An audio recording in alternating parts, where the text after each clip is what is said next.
जी अस्सलाम वालेकुम स्टूडेंट्स, आवाज आ रही है मेरी?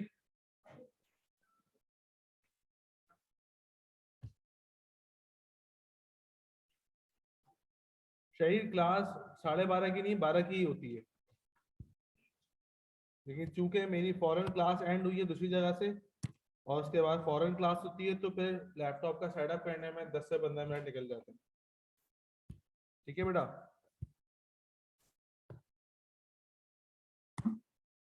अच्छा देखो, लास्ट क्लास में हमने जो है वो कोफिशिएंट ऑफ कोरिलेशन देख लिया था, ठीक है ना? ये क्या हो गया, मीटिंग डिस्कनेक्टेड?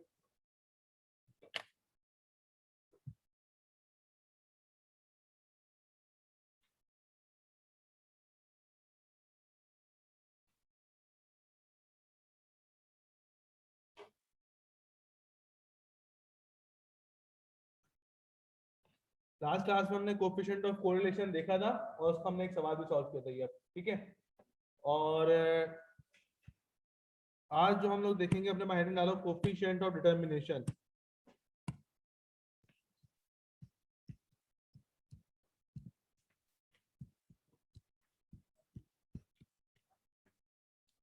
जी शहीद।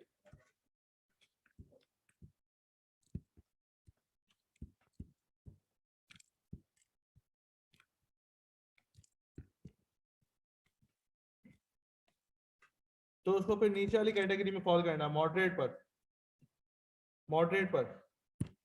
0.8 से ऑनवर्ड्स उस पर रखोगे स्ट्रॉन्ग में, ठीक है ना? अच्छा देखो बेटा, कोफिशिएंट और डिटर्मिनेशन आपको बताता है variation in terms of percentage.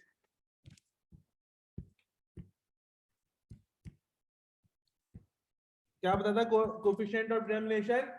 Variation बताता है in terms of percentage. Sir variation किसकी? बोलो।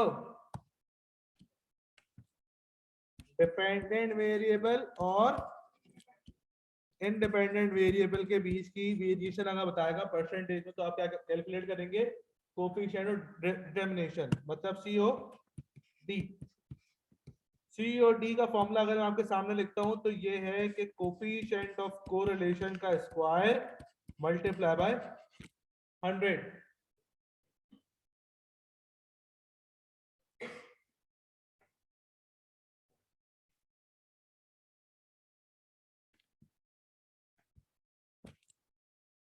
सही है?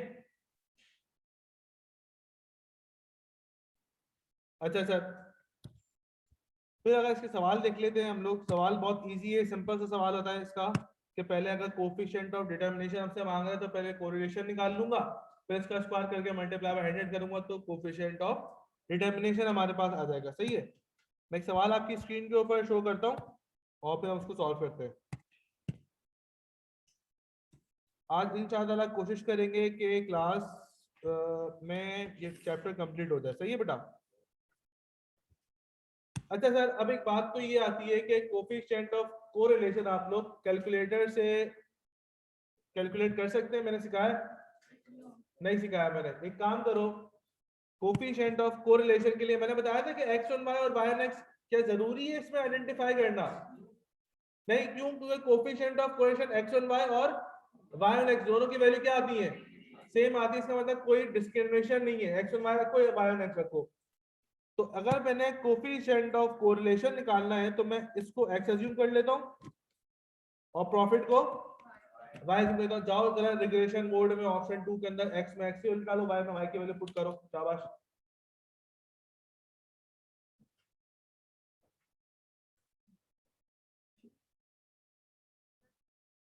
मैं दोबारा बोल रहा हूं बेटा, कोफिशिएंट ऑफ कोरिलेशन कैलकुलेटर से कंप्यूट करने के लिए क्या करोगे? रिग्रेशन मोड में आओ, स्टैट्स मोड में ऑप्शन 2 में, और मैं x में x की वैल्यू पुट करो, y में y की वैल्यू पुट करो।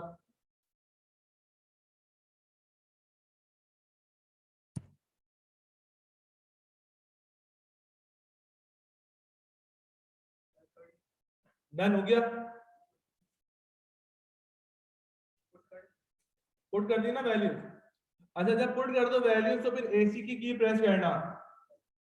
जब वैल्यूज पुट करते हैं तो AC की प्रेस करिएगा, शिफ्ट 1 प्रेस करो, शिफ्ट देन फिर 1, फिर रिग्रेशन मोड में आओ, और रिग्रेशन मोड में आने के बाद देखो R लिखा नजर आ रहा होगा कहीं, R प्रेस करो, क्या बनता है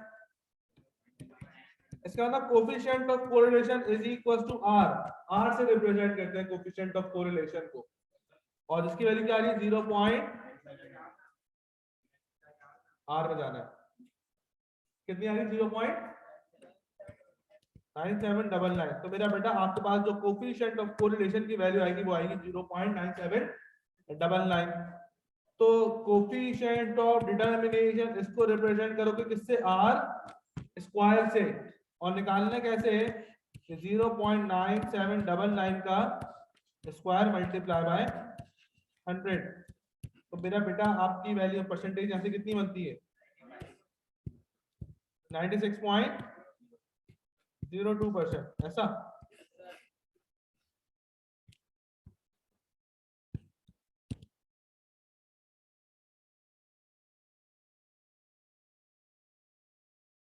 तो मेरा बेटा कितने परसेंट की आपने क्या आई है वेरिएशन आई है, 96.02% की वेरिएशन आई।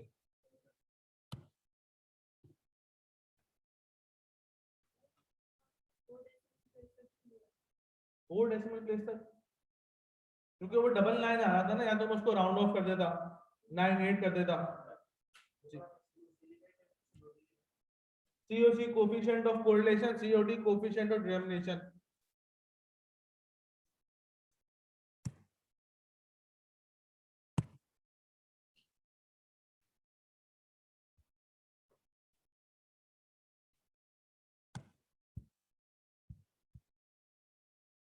हाँ बच्चों, डन है अमन जी।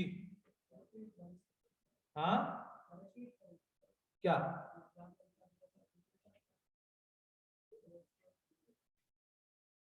तुमने वैल्यूज पुट कर दी कैलकुलेटर में, जैसे रिग्रेशन कर रहे थे वैसे ही करो, शिफ्ट 1 प्रेस करके रिग्रेशन मोड कहां पर है, किस पर है 5 पर है, 5 प्रेस करो, 3 पे आ रहा है तो R प्रेस करोगे तो वहां पर वैल्यू आएगी 0.9799। सेट है बेटा, ओके भाई। भाई दोस्तों सब मेरे साथ हैं, मैं आगे बढ़ सकता हूँ क्या। अच्छा जी, अब हम जो चीज डिस्कस करने जा रहे हैं ये चीज स्टडी टेक्स्ट में नहीं है, सही है, पहले तो नहीं थी, अपडेटेड में मेरे ख्याल में शायद है या नहीं है, उसको चेक कर लेंगे, बता दूंगा मैं आपको देखकर। और उस चीज का नाम है प्रोबेबल एरर। पहले स्टडी टेक्स्ट में नहीं होता था हमारे पास, लेकिन हर साल पेपर में जरूर एग्जामिन होता था, और आईकेएप ने जो रेफरेंसेस दिए हुए थे बुक्स के वो सारी बुक्स के अंदर था। मैं तुम लोगों को असाइनमेंट दूंगा अपना, उसके अंदर भी है, दूसरे टीचर्स के असाइनमेंट जो है उनके अंदर भी है, ठीक है ना। तो अगेन तुम लोगों को दूसरी बुक्स पढ़ने की जरूरत नहीं है, जो रेलेवेंट चीज होगी वो मैं खुद ही तुम लोगों को बताता रहूंगा कि सर तुम्हारे कोर्स के लिए ये चीज रेलेवेंट है, सही है ना।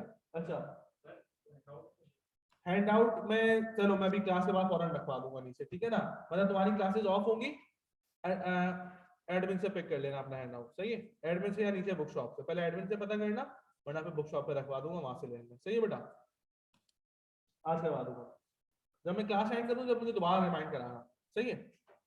अच्छा जी, तो प्रोबेबल एरर की डेफिनेशन आपने लिखने की जरूरत तो नहीं, सिर्फ एरर डाल लो प्रोबेबल एरर की अपने पास। और प्रोबेबल एरर किस लिए यूज होता है, देखो क्या लिखा हुआ है, टू चेक द रिलायबिलिटी और significance of coefficient of correlation. अगर कोफिशिएंट ऑफ कोरिलेशन की मुझे रिलायबिलिटी या सिग्निफिकेंस चेक करनी हो तो मैं प्रोबेबल एरर को यूज करता हूं। अच्छा सर ठीक है, प्रोबेबल एरर का फॉर्मूला क्या है, PE is equal to 0.6745 1 minus R square, R square बोले तो नहीं, डिटरमिनेशन नहीं, कोरिलेशन का स्क्वायर रखूंगा, सही है, कोरिलेशन का स्क्वायर, ये ब्रैकेट में है ऐसा 1 माइनस R स्क्वायर, ठीक है, over under root of N, and तुम्हारे पास टोटल नंबर ऑफ टर्म्स जो भी होती है। अच्छा फिर इसके जो रिमार्क्स हैं ये सबसे ज्यादा इंपॉर्टेंट है। रिमार्क्स क्या है, अभी कुछ शाबाश कॉपी नहीं करो, कॉपी नहीं करो, ये सुनो रिमार्क्स क्या लिखे में, इफ R, R बोले तो COC, if r is less than probable error then there is no evidence of correlation. Result क्या कंप्यूट करोगे? correlation is not significant.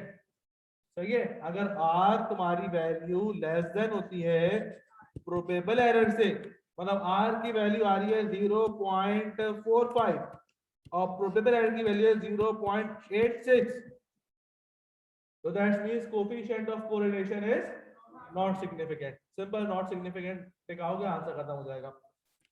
ये तो स्ट्रेट है, ये थोड़ी ट्रिक है. ऑप्शन 2 वाली क्या कह रहा है? If r is greater than probable error then there is certain correlation. तो क्या बोलोगे? coefficient of correlation is significant. मतलब if r is greater than probable error, मतलब r मैं लेता हूं 0.31 और प्रोबेबल एरर है 0.30, नहीं 0.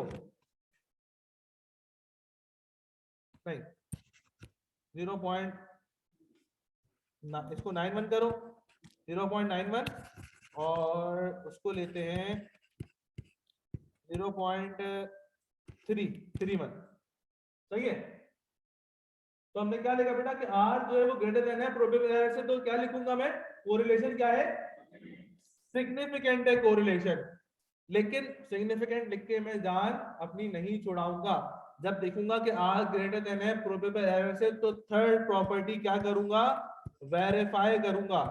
थर्ड प्रॉपर्टी में क्या लिखा हुआ है कि if r is greater than 6 times of probable error then there is highly significant. मैं चेक करूंगा कहीं r ऐसा तो नहीं कि 6 times of probable error से भी ज्यादा हो. तो r तो 0.91 ही रहेगा. इसको जरा 6 से मल्टीप्लाई करो, कितना बनता है? ये 0.31 को मल्टीप्लाई बाय 6 करना कितना बनता है?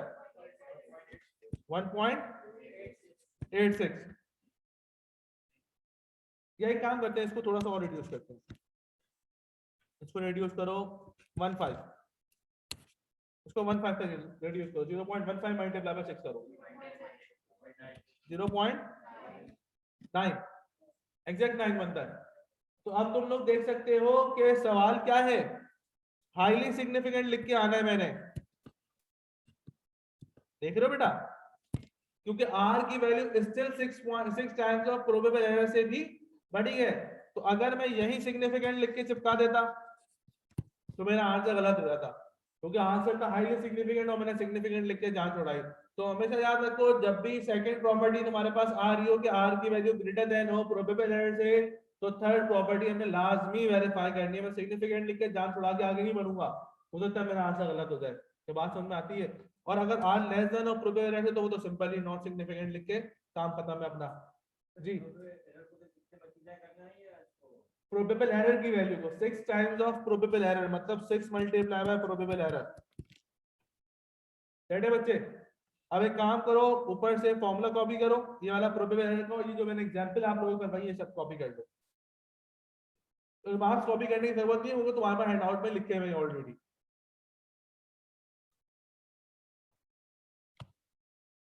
फिर हम इनके क्वेश्चंस की तरफ मूव करते हैं.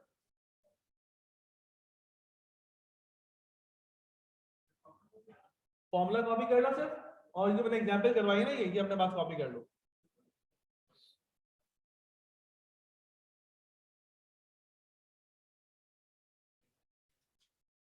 हाँ भाई, शाबाश, जल्दी से जल्दी से.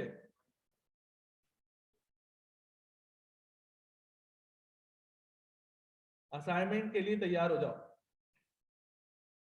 है मतलब चैप्टर खत्म, मैंने सिर्फ रैंक कोरिलेशन करवाना है. एक सवाल इसका कराऊंगा प्रोबेबल एरर का, फिर रैंक कोरिलेशन के 2 सवाल हैं, कहानी खत्म, पहला चैप्टर खत्म. इसका मतलब क्या है? मैंने तुम लोगों से खेला ये, इसका मतलब क्या उसका मतलब क्या? नहीं खेला? मुझे बताओ. तमाम गाड़ियां रेड सिग्नल पे रुकेंगी, इसका मतलब क्या है? सोच के बताना, यही नहीं कहना कि तमाम गाड़ियां रुक जाएंगी. नहीं नहीं नहीं नहीं, सिग्नल रेड होगा तमाम गाड़ियां रुक जाएंगी, इसका मतलब क्या है? लॉ में इस तरह के सवाल आते हैं, अभी से प्रैक्टिस करा रहा हूं. नहीं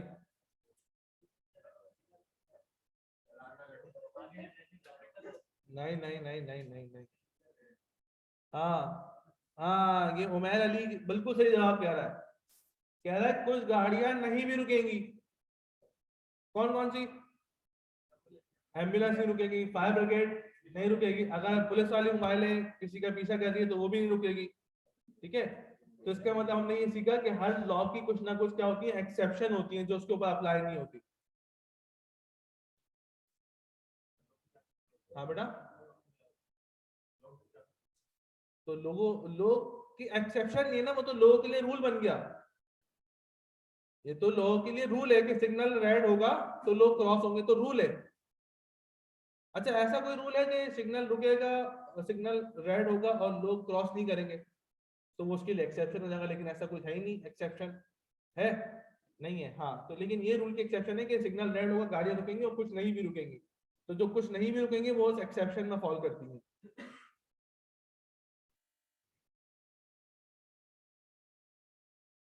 क्यों? मैं पढ़ने के साथ साथ मैं लॉ की प्रैक्टिस भी कराऊंगा।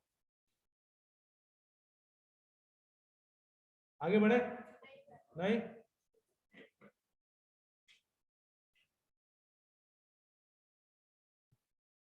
चाहो जल्दी से चाहो। यार इंटरमीडिएट वालों को कॉपी नहीं करते तुम लोग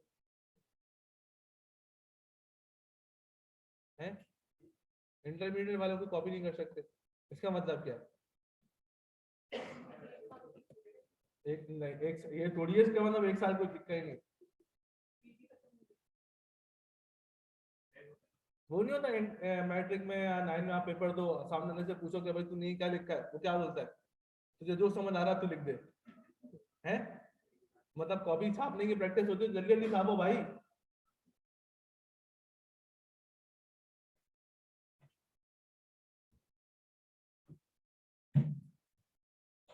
भाई डन, आगे बढ़े। ओके सर, आ जाओ। फिर मैं एक सवाल आपके सामने शो करता हूँ स्क्रीन के ऊपर।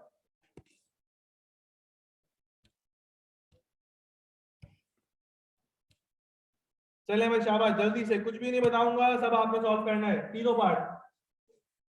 Coefficient of correlation, coefficient of determination, probable error और इंटरप्रेट योर रिजल्ट। शाबाश, जल्दी से। हाँ बेटा, हाँ हाँ, कैलकुलेटर में, जब भी तो कह रहा हूँ कैलकुलेटर में, शाबाश।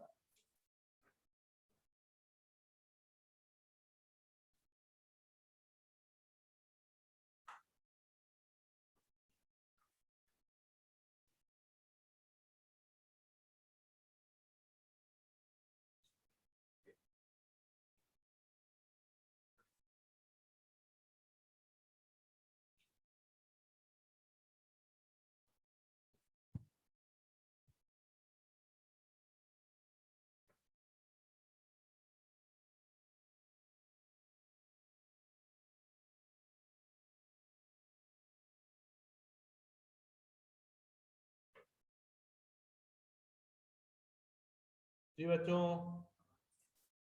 हो रहा है? बताओ सी ओ सी की वैल्यू कितनी आ रही है?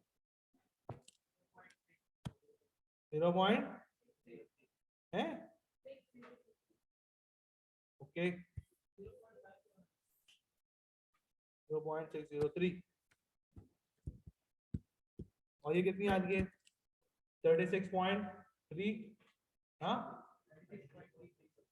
36.36%। और प्रोबेबल एरर हम कंप्यूट कर लेते हैं। Probable error is equal to 0.6705 1 minus R square बोले तो 0.603 का square over under root of कितने नंबर है बेटा? 8।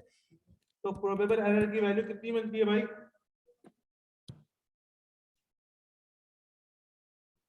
0.1517। हाँ,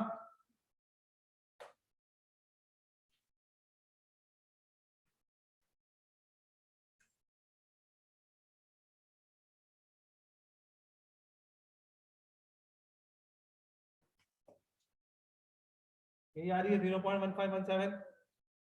नहीं है सिग्निफिकेंट? अभी रुक जाओ बेटा, हमने ये कर लेना है कि भाई ये ऐसे हुआ। अच्छा सर, अब मैंने रिजल्ट इंटरप्रेट करना है, तो कंपेयर कराऊंगा आर को और प्रोबेबल एरर को। तो आर मुझे देखने से ही लग रहा है कि बड़ा है ना। तो दैट्स मींस कि R is greater than probable error. तो मैं आर की वैल्यू लिखता हूं 0.603 व्हिच इज ग्रेटर देन 0.1517। क्या सिग्निफिकेंट लिख के काम खत्म करूं? नहीं सर, वेरीफाई कौन करेगा? वेरीफाई करते हैं R is greater than 6 times of probable error. तो जरा आर की वैल्यू तो यही रहेगी 0.603 और 6 टाइम्स ऑफ प्रोबेबल एरर कितना बनता है? 0.91। इसका मतलब ये तो उल्टा हो गया। इसका मतलब आर जो है वो लेस देन है 6 टाइम्स ऑफ प्रोबेबल एरर से। तो बाकी पीछे वाली प्रॉपर्टी के ऊपर आ जाऊंगा। क्या आंसर कोट करूंगा? Correlation is significant, highly significant नहीं है। सही है बेटा? अमन आगे बढ़े।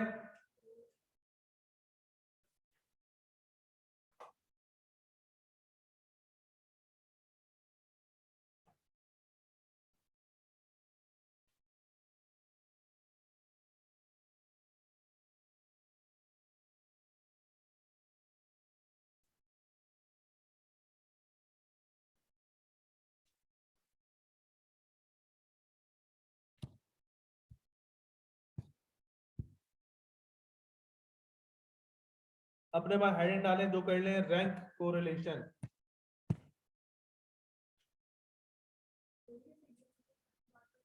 मैं दोबारा बताता हूं बेटा। देखो आर की वैल्यू बड़ी है, यस सर। फिर मैंने बोला ये प्रॉपर्टी 2 हुई ना। फिर मैंने बोला प्रॉपर्टी 3 क्या करेंगे? वेरीफाई करेंगे। प्रॉपर्टी 3 जब मैंने वेरीफाई करने पे आया बच्चे, तो मैंने देखा 6 टाइम्स ऑफ प्रोबेबल एरर कितनी वैल्यू है? 0.9 है। और आर की वैल्यू कितनी है? इसका मतलब r is not greater than 6 times of probable error.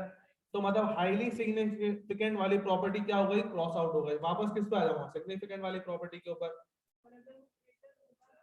अगर ग्रेटर देन होगा तो फिर मैं हाईली सिग्निफिकेंट कोड करूंगा। सही है G5? नहीं भाई, सारे पीआरसी वाले बैठे हैं ना। अच्छा मेरे ख्याल में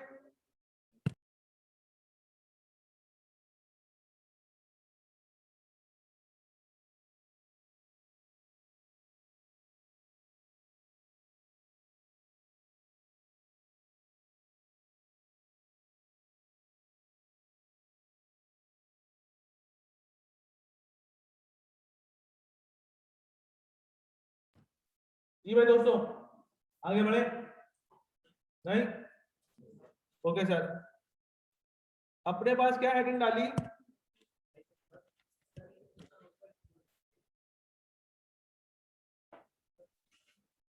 ऊपर नहीं है, नीचे करना बोलते।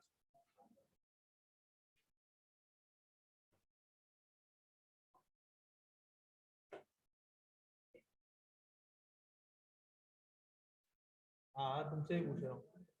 हाँ कैसे हो?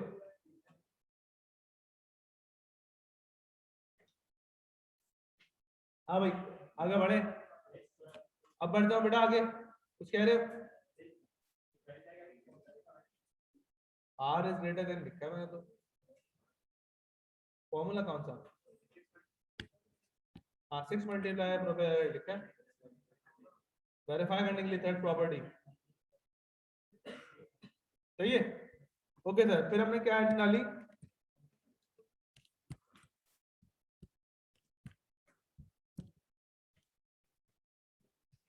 हमारे चैप्टर का लास्ट टॉपिक रैंक कोरिलेशन। अच्छा रैंक कोरिलेशन याद रखना बेटा। रैंक कोरिलेशन हमारे पास दो टाइप के।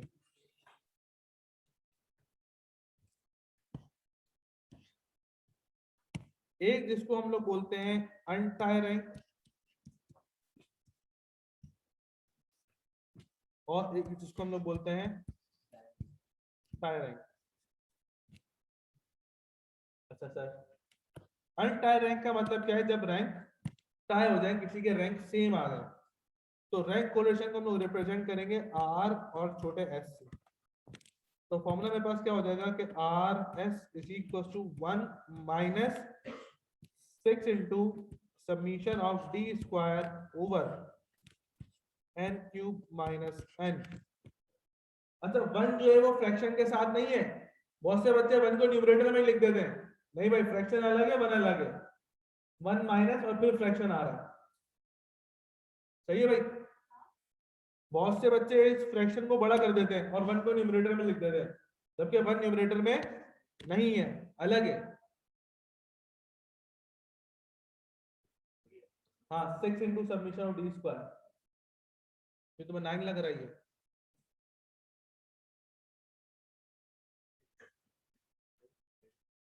वेरीफाई कर रहे हैं, okay.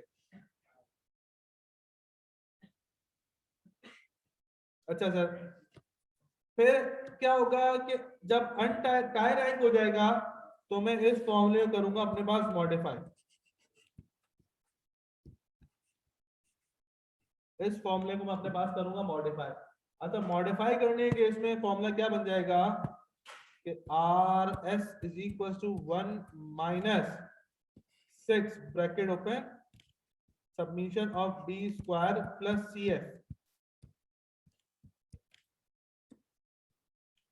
F over N cube minus N. ये हो जाएगा फॉर्मूला। हाँ बेटा, अभी बता रहे हैं।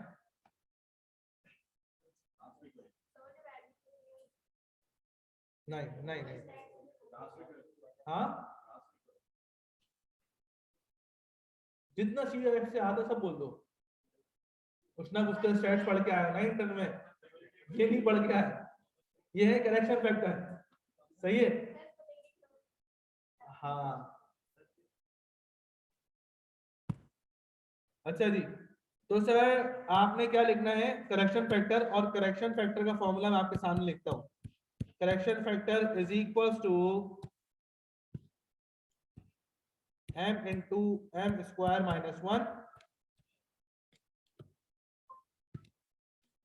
ओवर 12। ये करेक्शन फैक्टर का फॉर्मूला है। इसको मैं लिख देता हूँ चाइनीज जबान में।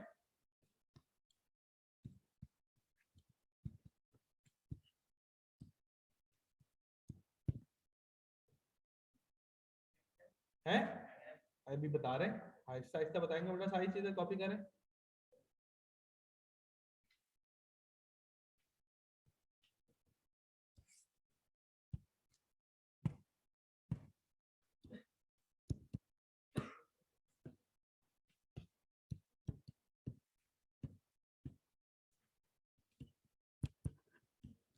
नंबर ऑफ रैंक टाई, ये m है।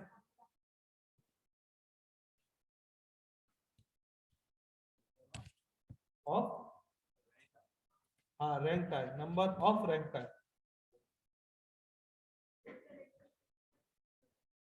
बता रहे हैं।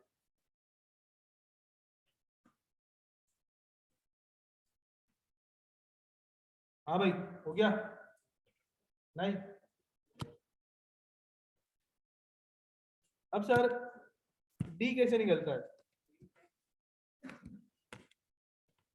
तो आप बोलोगे D is equal to rank 1 minus rank 2।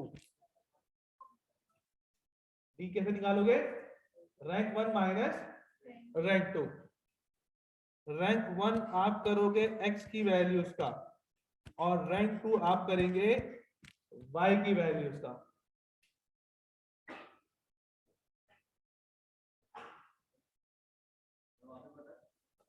D आप कैसे निकालोगे? रैंक 1 माइनस रैंक 2 करके। तो रैंक 1 आप करेंगे x की वैल्यूज का, और रैंक 2 करेंगे आप y की वैल्यूज का।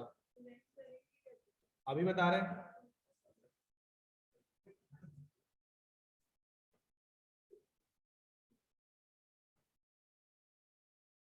आगे बढ़े, पहले सवाल देखते हैं और फिर देखते हैं कि रैंक करेंगे कैसे। आ जाओ, शाबाश। सर हमें कैसे पता चलेगा कि टाई रैंक का सवाल है, अन टाई रैंक का सवाल है? ये किसी ने नहीं पूछा, पूछो किसी के ध्यान में है? हमें कैसे पता चलेगा टायर रैंक का सवाल है अन टायर रैंक का सवाल है? नहीं पूछो तुम लोग, नहीं लिखा हुआ नहीं होगा भाई। हाँ अभी बता रहे हैं। आओ अब सारी चीजें बताता हूँ, सवाल पढ़ो। अच्छा सवाल पढ़ने का एक तरीका है, हर सवाल तुम लोग याद रखो, मैथ्स में हो, अकाउंट्स में हो, या कुछ और भी चीज में तुम्हारा सवाल पढ़ने का तरीका क्या होता है, सबसे पहले मेन सवाल पढ़ो जहां से स्टार्ट हो रहा है, जो बीच में चार्ट है उसको छोड़ दो, और फिर जो रिक्वायर्ड है वो पढ़ो। फिर जब रिक्वायर्ड पढ़ लोगे ना, तुम्हारे जहन में एक फिल्म चलनी शुरू हो जाएगी कि हाँ यार ये मालूम करना है, उसका फॉर्मूला तुम्हारे जहन में आना शुरू हो जाएगा, फिर फॉर्मूले से देखना शुरू कर दो कि हाँ यार सवाल में क्या क्या चीजें मुझे गिवन है, ठीक है। तो इसीलिए पहले रिक्वायर्ड पढ़ लो और फिर डेटा पढ़ो। शाबाश शुरू करो। Because a random sample of 5 college students is selected and their grades in mathematics and physics are found to be this. 5 college का डेटा मुझे गिवन है, मैथमेटिक्स और फिजिक्स का मुझे डेटा गिवन है नंबर्स का।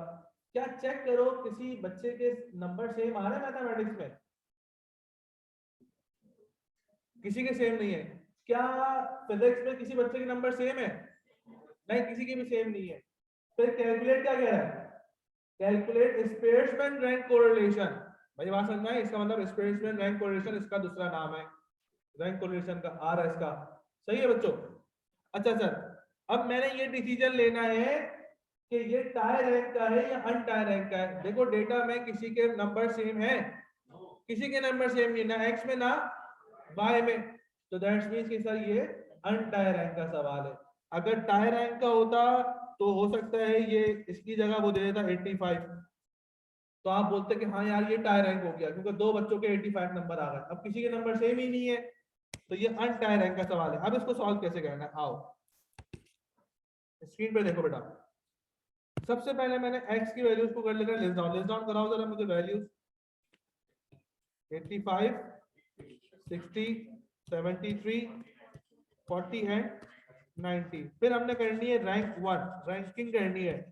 रैंकिंग कैसे होती है? सर जिस बच्चे के सबसे ज्यादा मार्क्स होंगे उसको फर्स्ट रैंक दूंगा, फिर सेकंड पे थर्ड मार्क्स के हिसाब से दूंगा। तो इधर सबसे ज्यादा मार्क्स किस बच्चे के हैं? 90 वाले के, इसको रैंक 1 दूंगा, फिर 85 वाले को रैंक, फिर 3, फिर 4, फिर दी रैंकिंग मैंने कैसे दी? मार्क्स के हिसाब से उनके रैंकिंग दी है, ठीक है sir.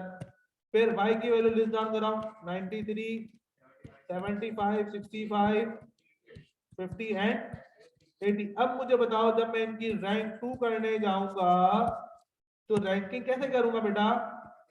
First, second, third, fourth and fifth. क्या ये बात समझ में आती है कि मैंने हर बच्चे के मार्क्स के हिसाब से रैंकिंग कर दी है? शाबाश शाबाश, जल्दी जल्दी शाबाश। यहाँ तो कॉपी करो,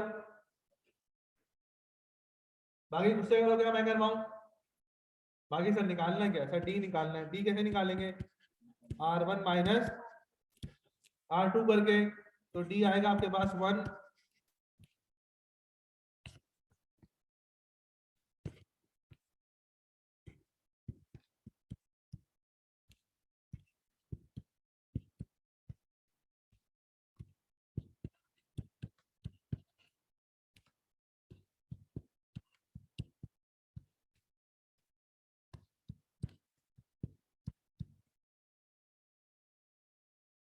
सही भाई बच्चों, मैंने रैंकिंग कर दी, लेकिन फॉर्मूले में तो डी स्क्वायर चाहिए था, भी निकाल लेते।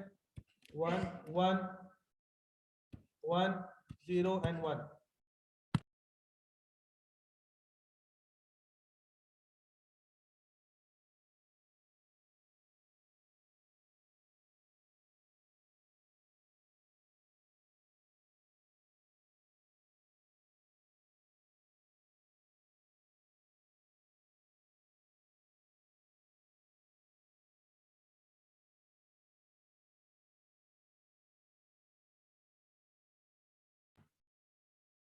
हाँ भाई चाहिए, तो सबमिशन ऑफ डी स्क्वायर मेरा बेटा कितना बनता है? 4 बनता है, 4। चलेंगे,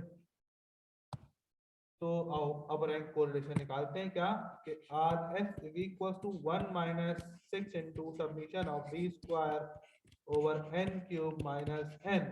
फॉर्मूला अप्लाई करेंगे 1 माइनस 6 इंटू 4 ओवर n कितने बेटा, तो 5 क्यूब माइनस 5।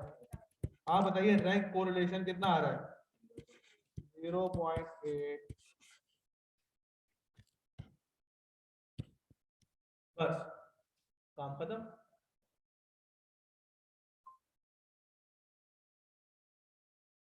थोड़ा सा ऊपर नहीं, थोड़ा सा नीचे बेटा।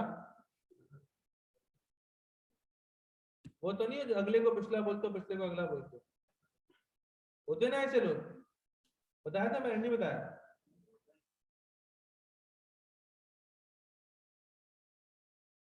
2:30 बज रहे हैं। 2:30 क्या होता है भाई, सीधे सीधे बोलो 2:30 बज रहे हैं।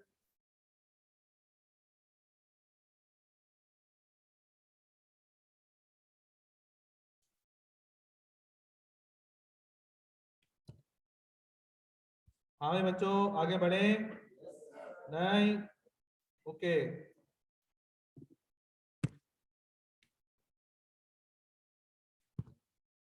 भाई सब साथ हैं? ओके सर, आ जाओ। एक सवाल और शो करता हूँ आपकी स्क्रीन के ऊपर।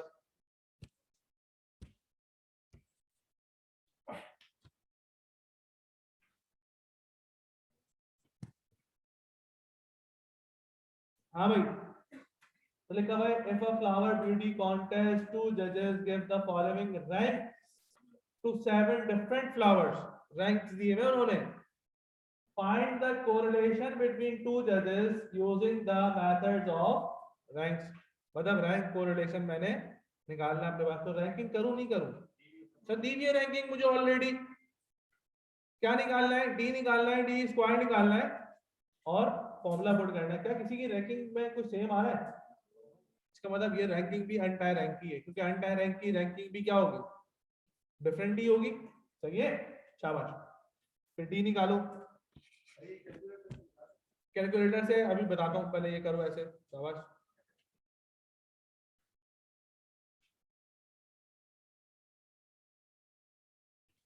-2 1 -4 -2 -1 5 3 और डी स्क्वायर 4 1 16 4 1 25 एंड 3। बताओ टोटल सम इसका कितना बनता है? 20 और 30 50 54।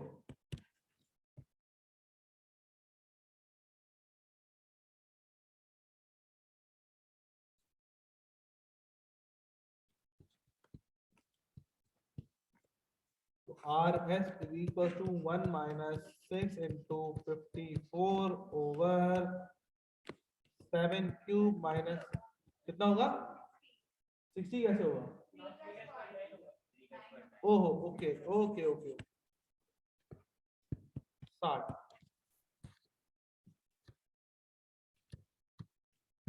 कितना बनता है?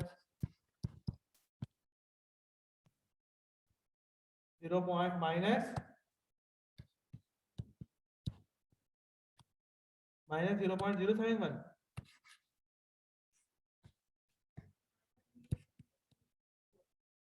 राइट है, शाबाश।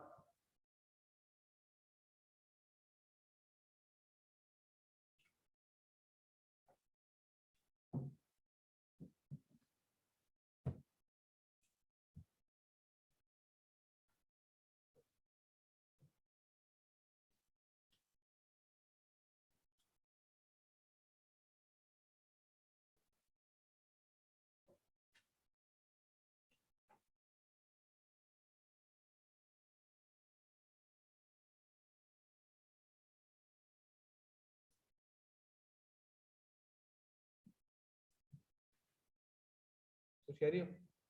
नहीं, आगे बढ़े।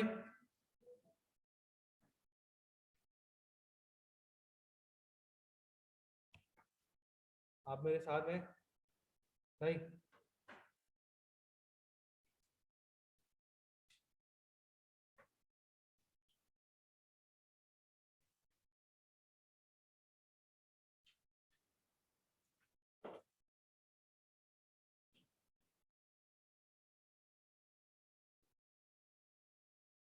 चले आगे बढ़े।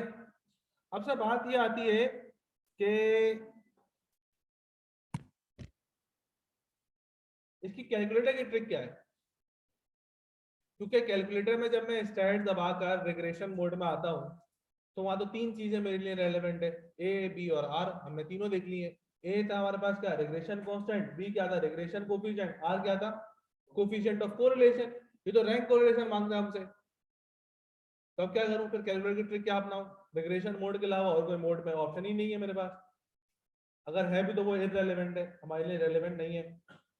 तो एक काम ये करो कि अगर हम कोफिशिएंट ऑफ कोरिलेशन यूज करें रैंक कोरिलेशन निकालने के लिए, तो क्या यूजफुल हो सकता है। दोबारा रिपीट करता हूँ, क्या कोफिशिएंट ऑफ कोरिलेशन वाला मेथड, आर वाला मेथड, क्या आर एस की वैल्यू बता सकता है, नहीं बता सकता सर। आप बोलोगे सर उसका तो फॉर्मूला इतना बड़ा है, इसका फॉर्मूला बिल्कुल चेंज है। नहीं, एक काम करते हैं ना, थोड़ा पाकिस्तानी तरीका निकालते हैं। पाकिस्तानी तरीका क्या है, हाँ, तो उसमें हम क्या करेंगे, देखो अगर मैं कोफिशिएंट ऑफ कोरिलेशन में स्ट्रेट एक्स और वाई की वैल्यूज पुट करूं, डेटा वाली रॉ डेटा पुट करूं अगर मैं, तो अब जो आर आएगा वो कोफिशिएंट ऑफ कोरिलेशन होगा, तो पता है सबको ये बात। लेकिन सर अगर हम ये ट्राई मार के देखें कि आर निकालने के लिए, आर एस निकालने के लिए मैं एक्स में रैंकिंग पुट करूं, एक्स और वाई के अंदर में रैंकिंग पुट करूं, अब रॉ डेटा पुट नहीं कर रहा, उनकी रैंकिंग पुट कर रहा हूं, तो अब मेरे लिहाज से अब जो आर आएगा वो कोफिशिएंट ऑफ कोरिलेशन नहीं होगा, कोफिशिएंट ऑफ रैंक कोरिलेशन का होगा, क्योंकि हमने जो उसमें डेटा पुट किया है वो रैंकिंग पुट करी है, ओरिजिनल डेटा पुट नहीं किया है। शाबाश, जाओ उस वही स्टेट मोड के अंदर आर की जगह, वो एक्स की जगह R1 पुट करो और वाई की जगह R2 पुट करो। जाओ कैलकुलेटर में एक्स की जगह R1 पुट करो, रैंकिंग 1, और y की जगह रैंकिंग 2 पुट करो।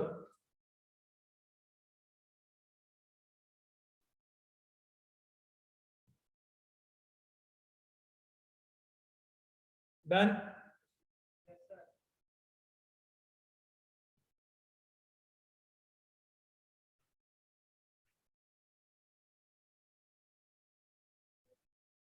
हो गया।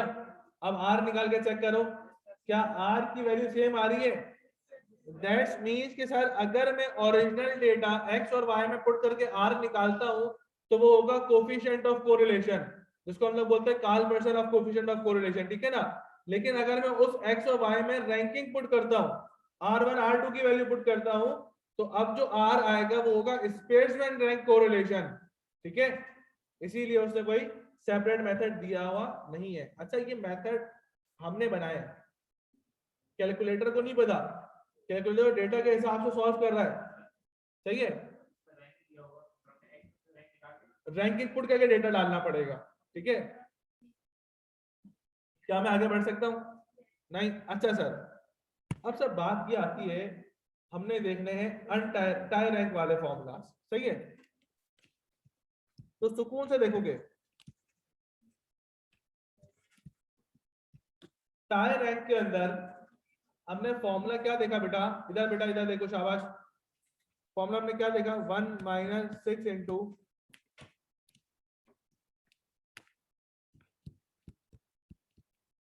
अच्छा मैंने आपसे क्या बोला क्या बेटा, कि जितनी बार भी रैंक टाई होंगे उतनी बार करेक्शन फैक्टर अप्लाई होगा। मतलब अगर एक्स में एक दफा रैंक टाई होगा तो एक्स के लिए अलग, और फिर अगर वाई में भी टाई होगा तो वाई के लिए अलग। भाई बात समझ में आ रही है, नहीं समझ आएगी। भाई एक्स में रैंक टाई हुए उसका करेक्शन फैक्टर अप्लाई होगा, लेकिन वाई में भी तो सेम आ सकते हैं वैल्यूज, तो वाई में अगर रैंक टाई हो जाएंगे तो वाई के लिए अलग करेक्शन फैक्टर अप्लाई कर दूंगा। बात समझ रहे हो, नहीं समझ आ रही सर। ये देखो मार्क्स, मार्क्स इन मैथ्स और मार्क्स इन फिजिक्स, 4 बच्चों को, 5 बच्चों का हमने टेस्ट लिया है। 5 बच्चों का टेस्ट लिया, एक बच्चे के मार्क्स आए 20, एक के आए 10, फिर 20 और फिर 50, और एक के आए 30, सही है ना। फिर फिजिक्स में एक की आए 50, दूसरे की भी आए 50, और फिर आए 40, 10 और 30।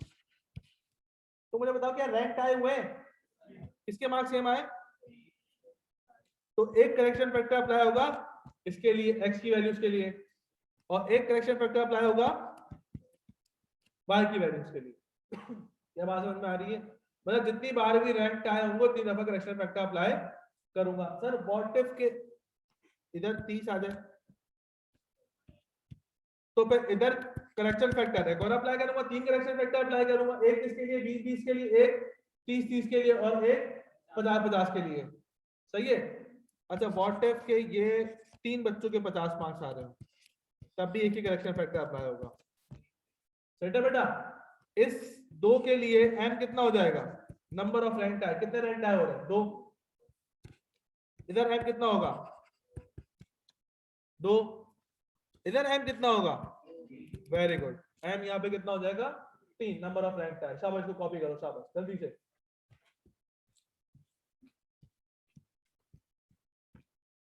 बाबर अगर आवाज कट कट के आ रही है तो फिर मेरे ख्याल में आपके एंड पे इंटरनेट का इशू होगा बेटा।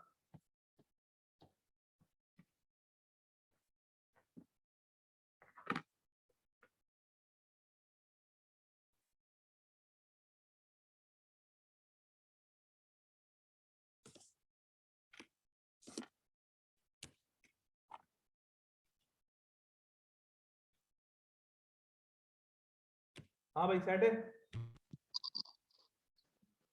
ऑनलाइन वालों मेरी आवाज अब बेहतर आ रही है, पहले बेहतर आ रही थी?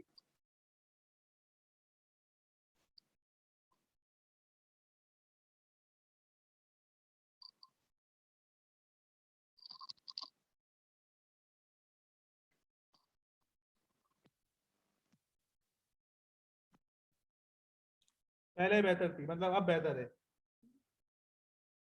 ओके सर, आ जाओ। अब हमने सवाल की तरफ मूव करना है। अरे ओके, बस लास्ट सवाल है पे क्लास को ऑफ करेंगे।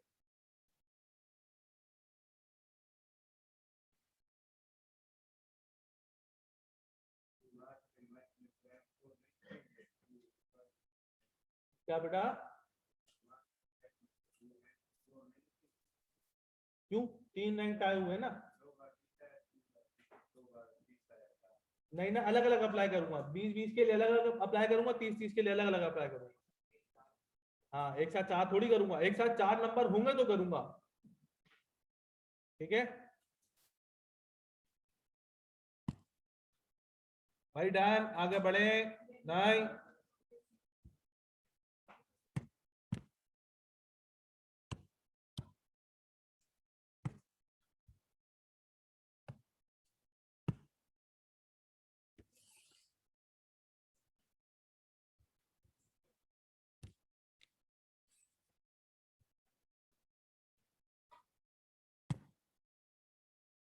सवाल रीड करो, मुझे बताओ कि सर क्या टाई रैंक का है अनटाई रैंक का है?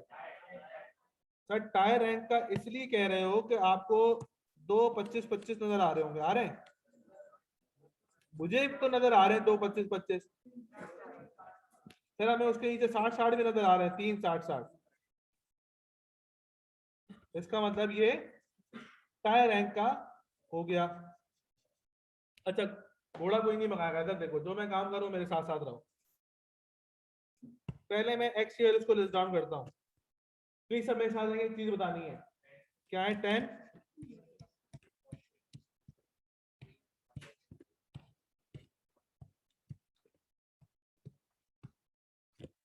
रैंक 1।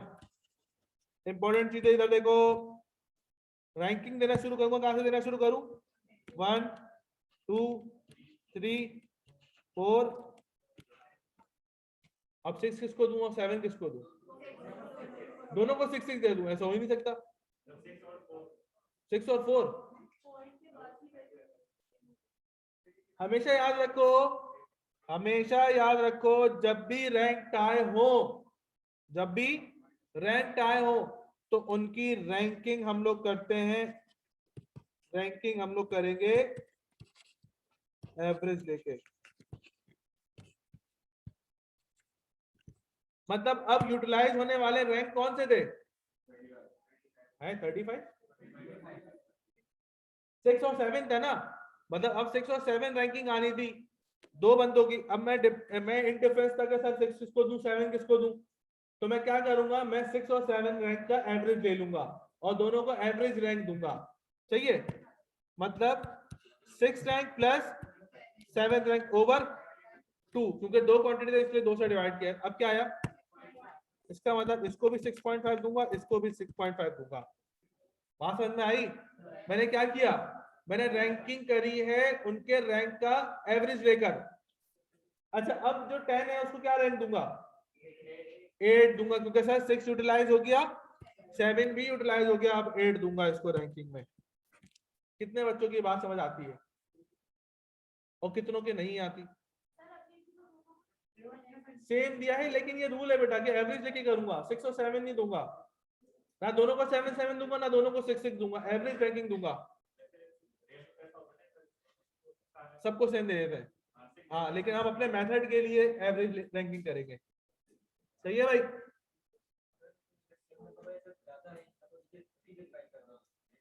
जितनी क्वांटिटीज होंगी उससे डिवाइड कर देंगे सबको। आओ y का कर लेते हैं, फिर देखते हैं बेटा। 20 40 10 30 60 60 60 और 80। अब मेरा बेटा अब आओ रैंक 2 बोलो 1, फिर 2 का है?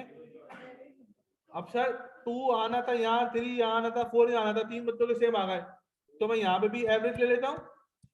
तो मतलब एवरेज रैंक अगर मैं यहाँ लेता हूँ तो किसका लूंगा, 2 + 3 प्लस डिवाइडेड बाय 3, क्योंकि नंबर ऑफ क्वांटिटीज मेरे पास 3 है, तो क्या बनता है, एवरेज रैंक बनता है 3। तो इसका मतलब मैं इसको भी 3 दूंगा, इसको भी 3 दूंगा, इसको भी। और अब ऑनवर्ड रैंकिंग कहां से स्टार्ट करूंगा, 5 से, क्योंकि 2 3 और 4 तक यूटिलाइज हो चुका है। 5 किसको दूं, 6 7 और 8। ऐसा क्या बच्चों बात समझ में आती है? शाबाश शाबाश, जल्दी से।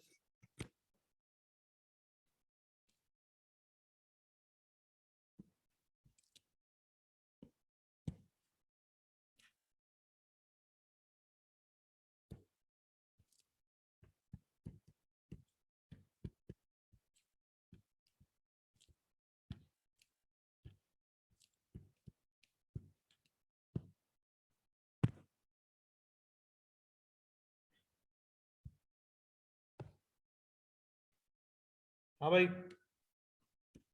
1.5 का स्क्वायर करो क्या बनता है? ओके ओके ओके, हाँ कुछ कह रहे हो, बोलो। अरे बोल, है 3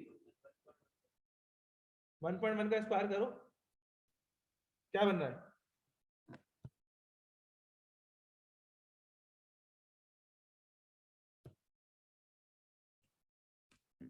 हाँ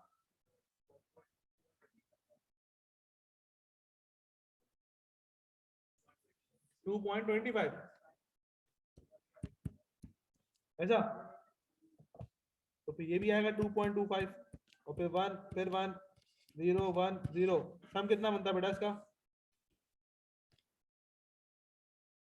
4 5 6 7 8 8.5।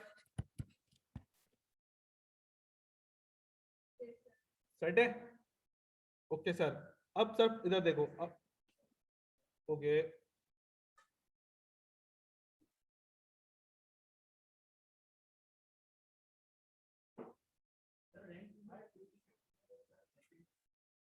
टू किसी को नहीं मिला, 3 भी किसी को नहीं मिला, 4 भी किसी को नहीं मिला। ये 3 रैंक हमने एवरेज रैंक दिए हैं, 3 सबको 3 3 दिए। -1.5 कैसे हुआ, 6.5 - 8 = -1.5। सही है बल्लू? नहीं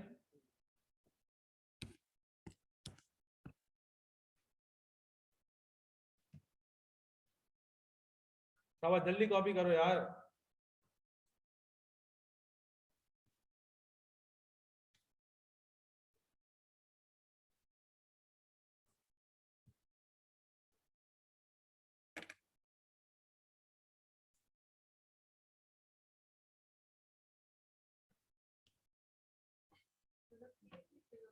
है क्यूमुलेटिव फ्रीक्वेंसी।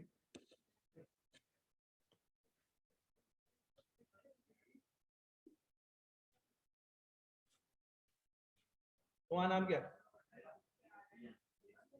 अलियान, इलियान, ई से, आई से, क्या मतलब है तुम्हारे नाम का? उम्र में?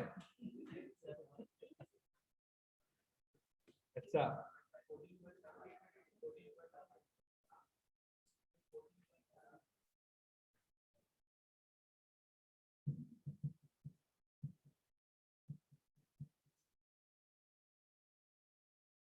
भाई आगे बढ़े? नहीं, चलो आ जाओ। अब सब बात ये आती है, हमने फॉर्मूला अप्लाई करना है। R H is equal to 1 minus 6 into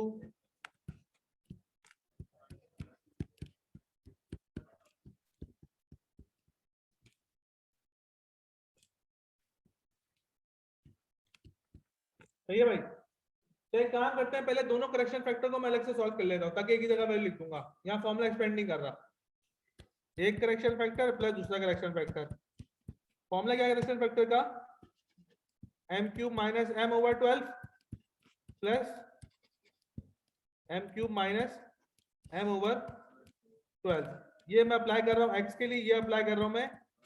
x में कितने रेंट आए हुए थे बेटा? तो 2 का क्यूब माइनस 2 ओवर 12 प्लस 3 का क्यूब माइनस 3 ओवर 12। तो क्यूमुलेटिव बेसिस के ऊपर दोनों के करेक्शन फैक्टर की वैल्यू कितनी आती है?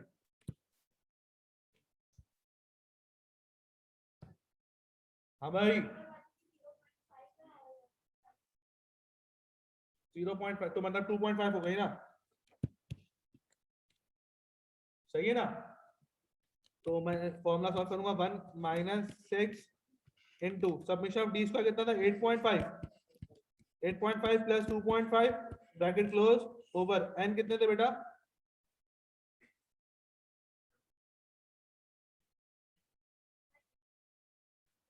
हाँ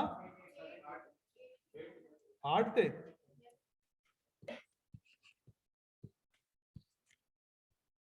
तो आर एस कितना बनता है?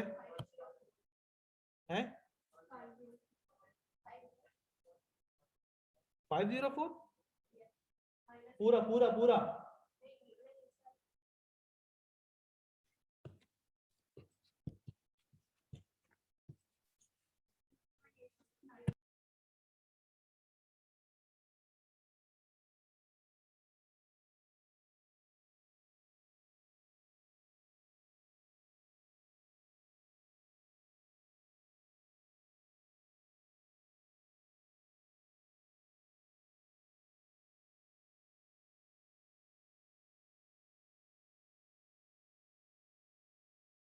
समझ आया था? सपोज हाँ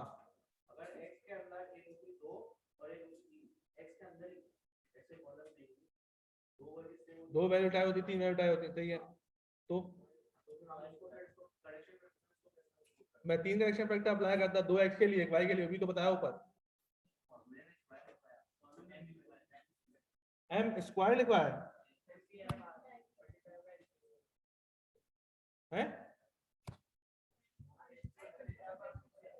एक मिनट, देखो कुछ बीमारियां होती है उनका इलाज नहीं होता हमारे पास, लेकिन कोई मसला नहीं है, उसका इलाज निकालते। इधर आओ मेरे बेटा, ये लिखा हुआ m into M square minus 1 over, ये इन दोनों की बेसिस सेम है और मल्टीप्लीकेशन में बेसिस सेम होती है तो क्या होती है पावर? तो 1 प्लस 2 माइनस, और ये m से मल्टीप्लाई होगा क्या होगा? ओवर, फिर ये m टू 1 प्लस 2 कितना होता है? 4 होता है। सही है, अब सही है, अब सही है सर, थैंक यू। नहीं आंसर डिफरेंट आएगा, बिल्कुल बिल्कुल सेम आएगा बेटा, बिल्कुल सेम आएगा, किसने बोला डिफरेंट आएगा?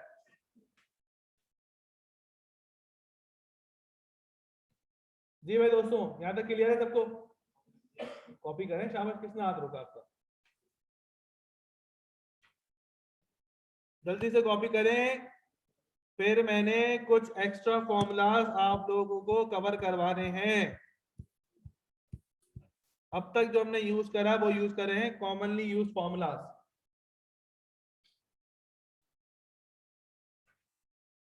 जो कि 90% सवाल के अंदर ये वाले फॉर्मूला यूज होते हैं जो अब तक हमने किए। इसको बेटा कौन बोल रहा है? आप बोलो क्या कह रही हो? हाँ, अनटाई रैंक बाय कैलकुलेटर नहीं होता, वो टाई रैंक बाय कैलकुलेटर नहीं होता, क्योंकि करेक्शन फैक्टर अप्लाई करने का हमारे पास कोई तरीका नहीं है फॉर्मूले के अंदर, सही है, कैलकुलेटर के अंदर।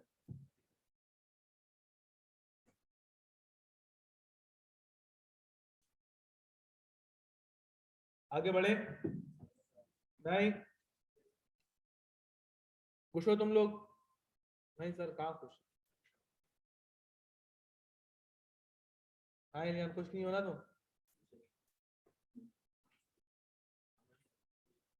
अच्छी बात है। हाँ तो सवाल तो लास्ट है। मैंने कब बोला? मैंने बोला कॉमनली यूज फॉर्मुलाज हम लोग देखेंगे, ये थोड़ी बोला सवाल सॉल्व करेंगे। सवाल बेटा ये लास्ट था, सवाल नहीं कराऊंगा इसके बाद।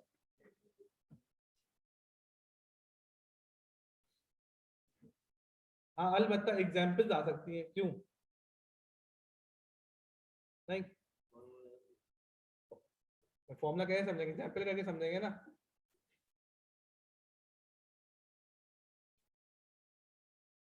आगे बढ़े? हो गया भाई, कॉपी हो गया, छाप लिया? चलो भाई, फिर कुछ कॉमनली यूज फॉर्मुलाज मैं आपकी स्क्रीन के ऊपर शो करता हूँ बेटा, सिर्फ उसको मैं डिस्कस करूंगा, सॉल्व नहीं करवाऊंगा। तुम लोग को सारी चीजें आती हैं तकरीबन ना। अच्छा मुझे एक बात बताओ, एवरेज निकाला है कभी? कभी जिंदगी में एवरेज निकाला है? सर अभी ऊपर निकाल के आ रहे हैं। देखो, एवरेज बोले या मीन बोले कोई मतलब कोई चेंज है? नहीं सर, एक ही बात है। अच्छा, एवरेज बोले या मीन बोले, इनका सिंबल क्या है? एक्स बार। मतलब एक्स बार कैसे निकालोगे? सम ऑफ एक्स ओवर एन। कोई मसला किसी को? अब यही है ना, सारी वैल्यू को ऐड करो, नंबर ऑफ टर्म से डिवाइड कर दो। तो अगर y की वैल्यूज में आ रहा हो तो y बार निकाल लेना मेरा बेटा। सेट है? कोई मसला परेशानी नहीं? Okay sir. चलो अब इधर देखो। अच्छा, फॉर्मुलाज कॉपी करने की जरूरत नहीं है, मैंने आपको हैंडआउट में ऑलरेडी ये लिख के दिए हुए। अच्छा सर, इन फॉर्मुलाज का यूज कब है? फॉर्मुला मत देखो, मेरी बात सुनो। इन फॉर्मुलाज का यूज कब है? इन फॉर्मुलाज का यूज तब है जब सवाल में स्ट्रेट डेटा गिवन हो। अगर एक्स और वाई का डेटा गिवन हुआ तो ये वाले फॉर्मुला लगाओगे क्या? वही वाले लगाना, कैलकुलेटर की ट्रिक भी उसके ऊपर एप्लीकेबल है। अच्छा, आंसर में कोई इफेक्ट नहीं पड़ेगा, आंसर सेम आएगा। लेकिन बिल फर्स्ट अगर उसने स्ट्रेट डेटा दे दिया, मुझे दे दिया एस एक्स वाई और एस एक्स और एस वाई, बोलता निकालो आर, तो कैलकुलेटर में तो पुट ही नहीं कर सकता मैं, सही है? तो फिर मैंने ये वाला फॉर्मूला यूज करने पड़ेंगे, सही है बेटा? अच्छा देखो, कोफिशिएंट ऑफ कोरिलेशन का एक फॉर्मूला है ये वाला, जो कि हम स्टडी कर चुके हैं, सही है? अच्छा, एक ये वाला फॉर्मूला है, क्या है कि R is equal to covariance of X Y, मतलब S X Y over standard deviation S D बोले तो स्टैंडर्ड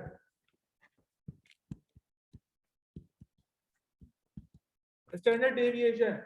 तो स्टैंडर्ड डेविएशन ऑफ एक्स और स्टैंडर्ड डेविएशन ऑफ वाई दोनों को मल्टीप्लाई करा लूंगा, तब भी आर की वैल्यू मेरे पास क्या आएगी? सेम आएगी। अच्छा, एक और फॉर्मूला है आर का, R is equal to under root P multiply by D. दोनों रिग्रेशन कोएफिशिएंट को मल्टीप्लाई करके अंडर रूट में लिखूंगा, तब भी मेरा आंसर क्या आएगा? सेम आएगा। क्या यह बात समझ में आती है? Okay sir. फिर इधर आओ नीचे, ये क्या लिखा हुआ है? स्टैंडर्ड डिवीजन नहीं लिखा हुआ, क्या लिखा हुआ है? Where S X is called standard division of X, ये है एस एक्स स्क्वायर। तो हमेशा याद रखना बेटा, एस एक्स स्क्वायर का मतलब क्या होता है? वेरिएंस। और एस एक्स का मतलब क्या होता है? Standard deviation. तो सर वेरिएंस से स्टैंडर्ड डेविएशन में कैसे आओगे? इसका अंडर रूट ले लेना, सही है बेटा? अंडर रूट से ये स्क्वायर कैंसिल हो जाएगा, क्या बचेगा? एस एक्स बचेगा यहाँ पर, और राइट हैंड साइड के ऊपर अंडर रूट ले लेना अपने पास। ठीक है बच्चों। फिर स्टैंडर्ड डिवीजन ऑफ वाई, भाई ऊपर याद है कोवेरियंस का फॉर्मूला भी रखा था, covariance of X Y over standard division of X standard division of Y.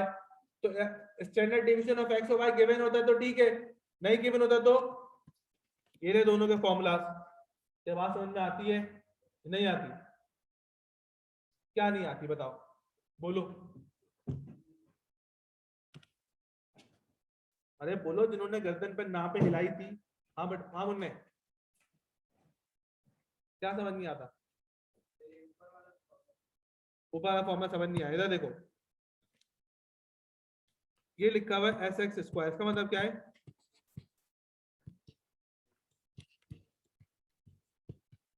Variance of x. क्या है? Variance of x. Variance of X का उसने फॉर्मूला आपको क्या लिख के दिया है कि n summation of X square minus sum of X का whole square over n into n minus one. अब आपने तो ऊपर यहाँ पर ये क्या एस एस एक्स था, एस एक्स स्क्वायर नहीं था, मतलब क्या था? स्टैंडर्ड डिविएशन ऑफ एक्स था। ये तो वेरिएंस है, तो बेटा एस एक्स निकालने के लिए क्या करोगे, मतलब स्टैंडर्ड डिविएशन ऑफ एक्स निकालने के लिए इसको अंडर रूट में करके लिख देना बस।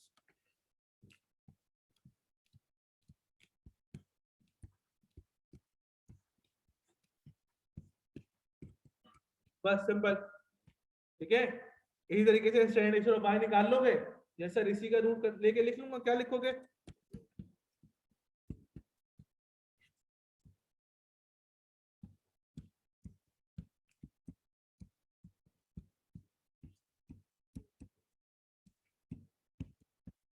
हाँ भाई दोस्तों, ठीक है।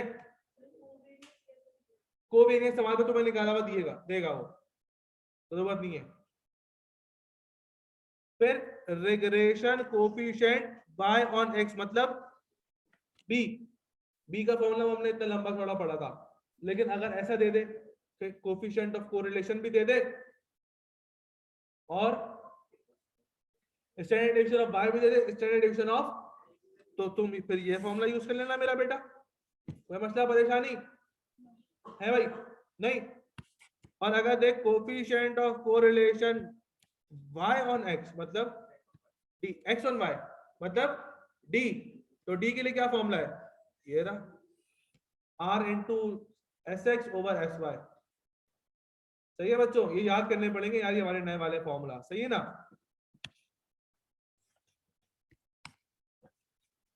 फिर ये है तुम्हारे पास रिग्रेशन इक्वेशंस के। अच्छा मैं तुम्हें बताऊं, इनका यूज हमारे पास अराउंड कोई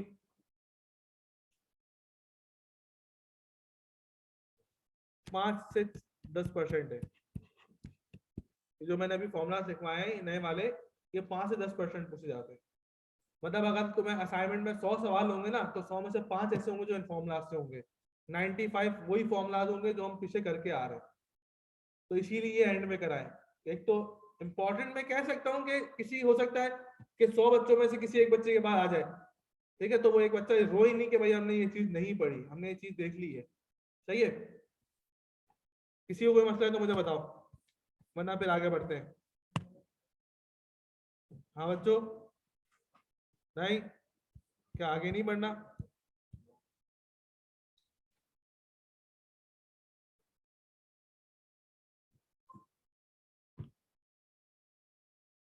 हाँ भाई, सीन ऑन है। ये जो मैंने अभी आप लोगों को लिखवाया है, ये सारी चीजें इसको कॉपी कर लो अपने पास, ताकि वो तो हैंड आउट में होगा, ये हैंड आउट में नहीं होगा, तो ये कॉपी कर लो अपने पास।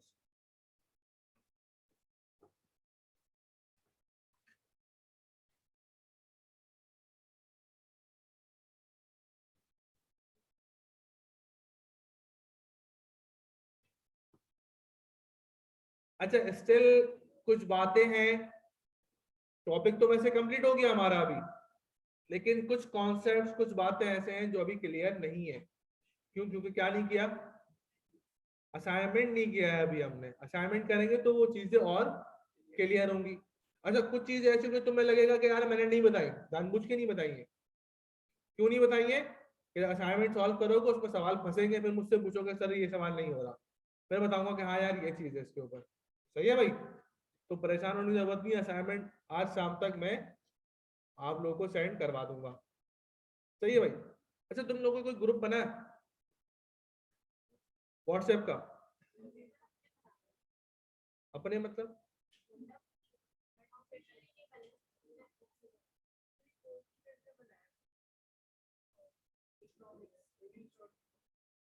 बन गए इंग्लिश इकोनॉमिक्स के, मतलब है टीचर ने खुद बनाए, तो टीचर ने भी तुम लोगों को तो कैसे बताया वो ग्रुप?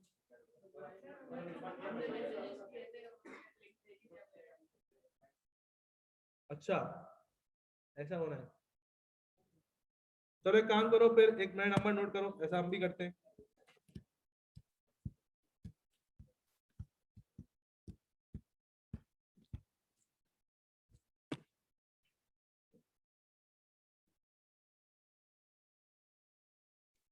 और हमारे ग्रुप का नाम होगा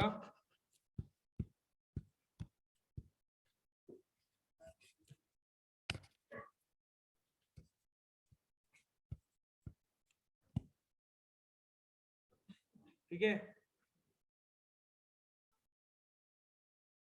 और अभी मैसेज नहीं करना मुझे, हाँ नंबर सेव कर लो, और मैसेज करना कल संडे, सही है, कल मुझे शाम में मैसेज करना। हाँ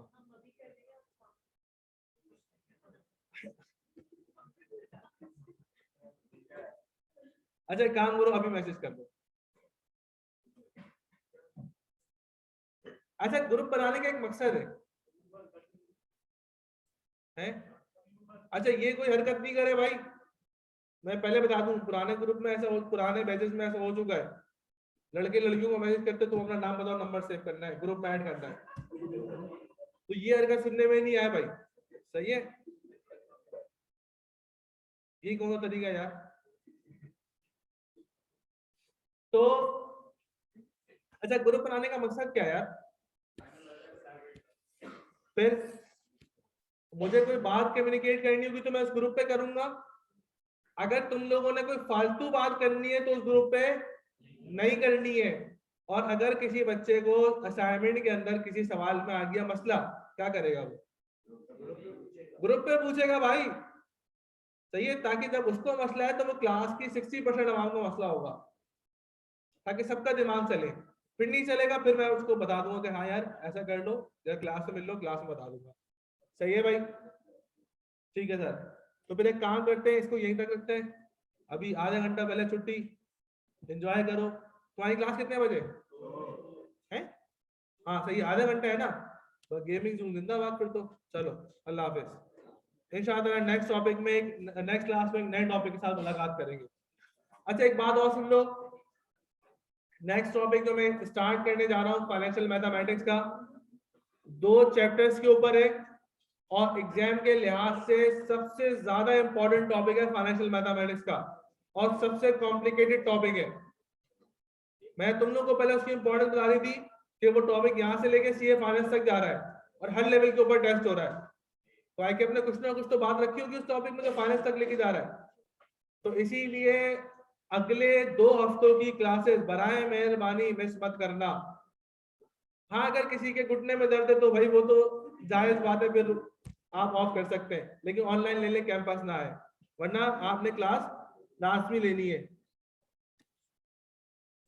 ये नंबर व्हाट्सएप पर नहीं आ रहा, हाँ बिल्कुल आ रहा है यार, हाँ कह रहा मेरी डीपी भी लगी हुई है। सही है भाई, चलो फिर इंशाअल्लाह नेक्स्ट क्लास में मुलाकात करते हैं, अल्लाह हाफिज।